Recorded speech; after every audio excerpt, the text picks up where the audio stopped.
Moi, je vous parlerai de l'évolution de la chirurgie au cours de ce dernier quart de siècle, parce qu'elle a été, comme d'ailleurs le reste de la médecine, assez explosive. Je voudrais juste faire un tout petit commentaire au début sur ce qu'était l'image d'Épinal du chirurgien quand j'ai commencé ma chirurgie. Je ne l'ai pas mis, mais d'abord, en général, c'était un homme, il n'y avait pas de femme dans le métier. C'était un excellent opérateur, un excellent technicien. Euh, Souvent assez solitaire, en général assez orgueilleux. Euh, il croyait beaucoup en ce qui se fait dans la chirurgie, mais très peu dans le reste de la médecine et encore moins dans la science.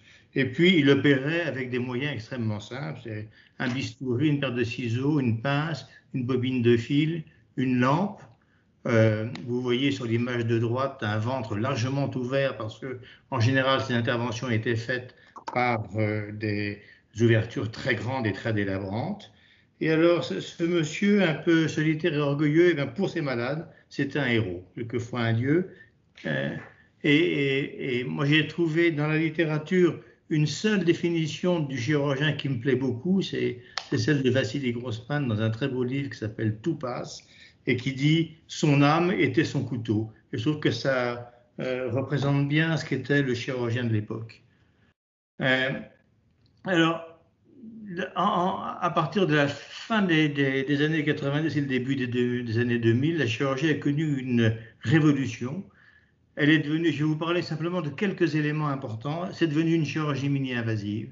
C'est devenu une chirurgie high-tech, une chirurgie souvent sans hospitalisation, et puis surtout une chirurgie qui s'est réintégrée dans la communauté, à la fois dans la communauté médicale et dans la communauté scientifique. Et je vais vous développer ces 4 points.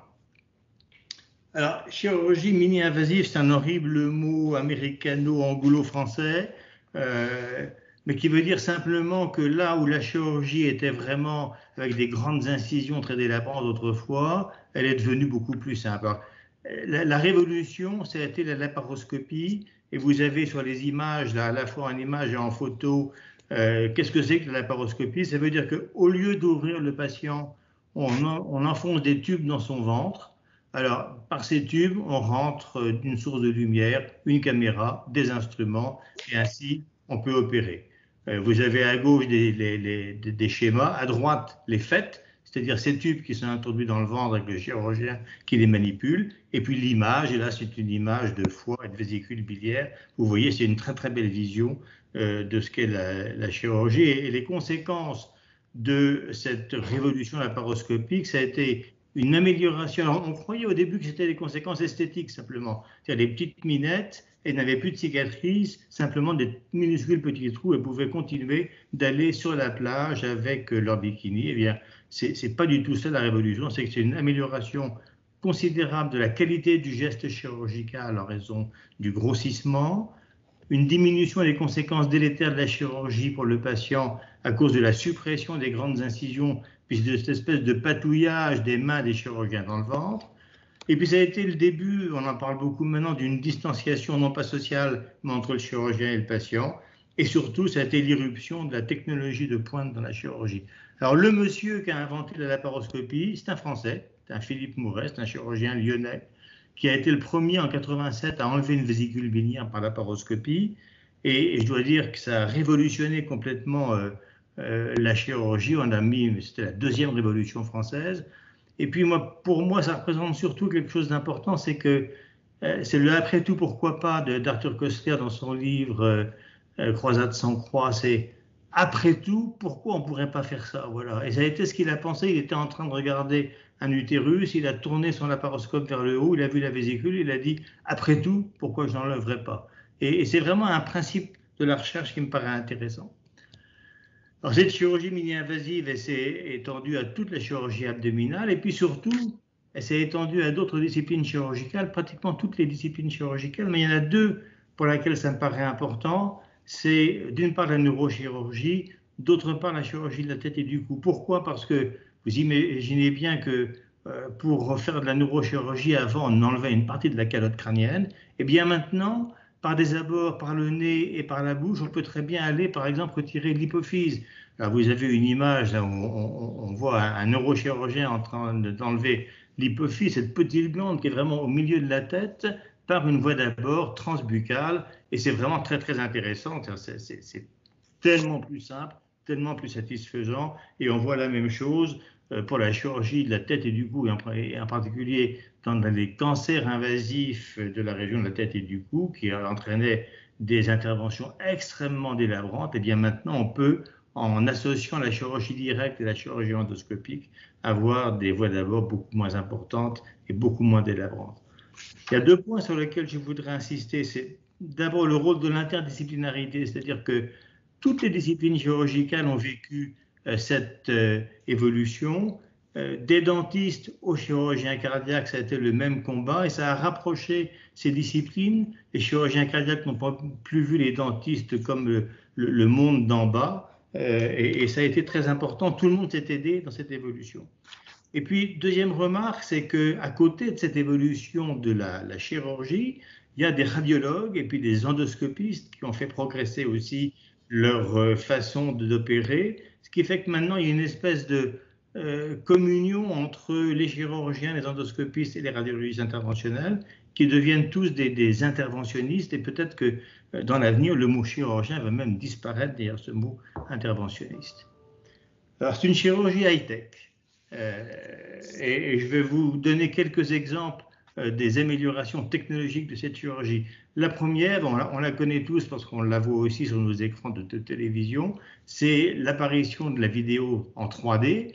Là où le chirurgien avait dû s'habituer sur un écran à opérer en 2 dimensions, on peut maintenant opérer comme s'il y avait les 3 dimensions. On a une vision en 3D qui fait qu'on se retrouve dans les conditions qu'on connaissait auparavant dans la chirurgie ouverte. Deuxièmement, la chirurgie guidée par l'imagerie 3D. Là aussi, c'est un progrès considérable. C'est des gens comme Jean-Baptiste Masson ici travaillent beaucoup sur cette imagerie 3D. C'est à partir des scanners, des IRM et de tous les modes d'imagerie moderne, on peut réussir à reconstruire complètement dans l'espace un organe et à repérer au sein de cet organe une tumeur. Là, vous voyez un poumon avec une petite tumeur au milieu des poumons, et puis on voit tous les vaisseaux et les bronches qui sont autour. Et donc, il est possible de rentrer dans ce poumon et de répéter l'intervention. La veille, par exemple, il y a un chirurgien rouennais qui est Jean-Marc Bast qui fait ça très très bien. La veille au soir, on sait exactement là où on va trouver un vaisseau, une bronchiole, et comment trouver la tumeur. Et donc ça, c'est vraiment quelque chose qui est tout à fait nouveau, de ce guidage de la chirurgie par l'imagerie 3D. Il y a aussi la réalité augmentée. Vous avez un exemple ici au niveau du foie. C'est le foie, c'est un mot italien. Le foie, c'est une grosse figue. Hein, et dans cette grosse figue, on voit absolument rien. Eh bien, en surimposant les images obtenues par imagerie 3D, à ce qu'on voit au cours de l'intervention, on peut reconstituer une image augmentée où, malgré l'opacité du foie, on voit à l'intérieur la tumeur et les vaisseaux qui s'y rendent. Et donc ça aide considérablement aussi l'acte chirurgical.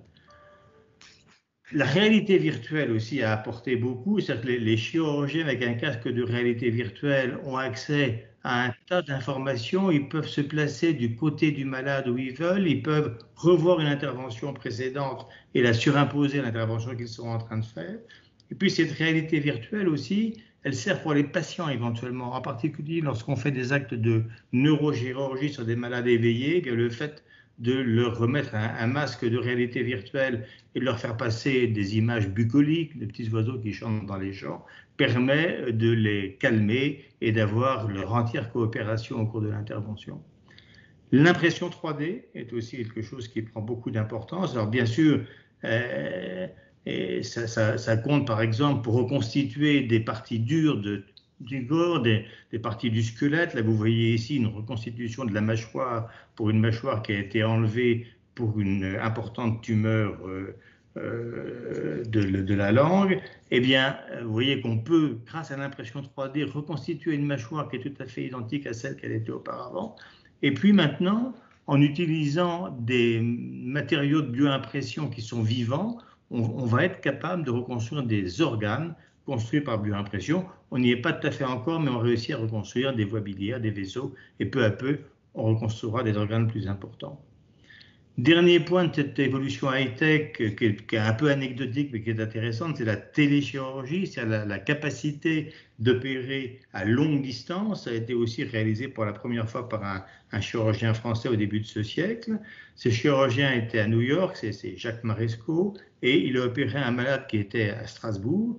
Et bien sûr, il a fallu que France Télécom installe des liaisons haut débit sur des fibres optiques qui permettent qu'il n'y ait pas de décalage entre le geste du chirurgien et ce qui se passait chez le malade. Alors, je disais c'est anecdotique, mais par exemple, c'est utilisé pour l'instant par l'armée américaine pour réaliser des interventions chirurgicales chez des patients qui sont sur des bateaux de guerre qui sont très très loin du port d'origine. Tout ça montre qu'il faut de plus en plus d'ingénieurs dans les blocs opératoires et puis qu'il faut de la part des chirurgiens des connaissances en ingénierie de plus en plus fondamentales pour réussir à manier toutes ces nouvelles technologies. Alors, parmi ces nouvelles technologies, la plus passionnante, c'est le robot, la robotisation de la chirurgie. Alors, avant de parler de robotisation, il faut mieux parler d'assistance robotisée aux chirurgiens. Et les compagnies qui ont fabriqué des robots, en particulier la compagnie Intuitive, qui pratiquement pour l'instant règne encore sur le marché, a fabriqué depuis une quinzaine d'années un robot chirurgical qui s'appelle Da Vinci. Vous l'avez ici sur cette image, vous voyez quelque chose d'assez complexe.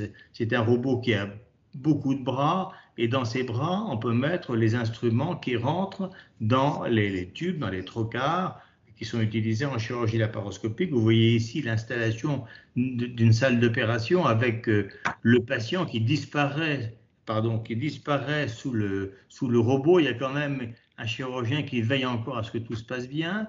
Il y a une instrumentiste qui va obéir au robot et lui donner les instruments qu'il exige. Et les avantages de cette aide robotisée aux chirurgiens, c'est qu'il y a une démultiplication des mouvements, ça augmente la sécurité de chaque geste qui est effectué. Ces gestes sont très reproductibles, il y a une absence de fatigabilité, donc il y a beaucoup d'avantages à utiliser un robot. Il y a aussi des inconvénients, c'est que ça coûte très cher. Ça coûte très cher à la fois en équipement et puis surtout en consommable, parce que l'équipement, c'est une mise de somme au départ, mais ensuite chaque intervention coûte cher. Et puis également, il y a un apprentissage qui est assez long pour manier ces robots, mais il y a une généralisation progressive de l'utilisation des robots à la majorité des interventions. Et pour l'instant, il y a une intervention qui est faite de façon courante par le robot, avec l'aide du robot, c'est l'ablation complète de la prostate pour les cancers de la prostate chez l'homme. Alors, si on va plus loin, on peut se demander si les robots ne pourraient pas remplacer complètement le chirurgien. On sait que les robots sont très habiles. Je ne sais pas si certains d'entre vous jouent du violon. Moi, j'en ai joué pendant 10 ans. Techniquement, c'est plus difficile que d'opérer de jouer du violon. Pour les doigts, c'est extrêmement complexe. On sait aussi maintenant que les robots sont capables de battre les hommes au jeu de Go. Je suis très, très triste pour ce malheureux Kawabata qui avait écrit un très joli livre sur le sujet. Et puis, on sait aussi que les robots ont une certaine forme d'empathie, sont capables de communiquer. Et vous savez maintenant que dans certaines EHPAD, eh bien, les robots demandent aux patients pourquoi ils sont tristes, qu'est-ce qu'il arrive et tout. Donc, il y a une forme de communication entre le robot et l'homme.